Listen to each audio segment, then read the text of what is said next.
Finally Bogibeel দলঙৰ ওপৰত। বগীবিল দলংখন ভাল লাগিছে বাৰু চাই, মানে যিহেতু প্ৰথমবাৰ হয় নাই, বেদান্ত প্ৰতিম তামুলীৰ সৈতে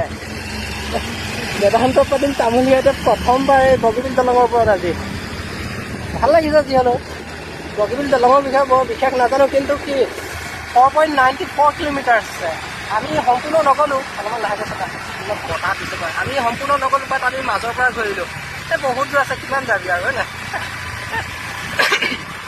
মানে কি বগীবিল দলংখন প্ৰায় 200 মাহ লাগিছিলে সম্পূৰ্ণ হ'বলৈ। মানুহ 200 মাহত সম্পূৰ্ণ হৈ গৈছিলে। 2002 চনৰ পৰা আৰম্ভ কৰা হৈছিলে আৰু 2018 চনত প্ৰায় 200 মাহৰ অন্তত সম্পূৰ্ণ হৈছিলে। এইজন ভাইটিজনে ডিব্ৰুগড় ইউনিভাৰ্চিটিত মানে পঢ়ি আছে। তাৰ সৈতে আৰু লগত আহিছে, তাৰ লগতে আহিছে মানে।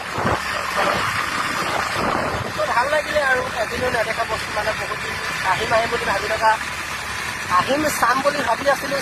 হঠাৎ আজি আহি গ'লোঁ, সেইকাৰণে হৈছে।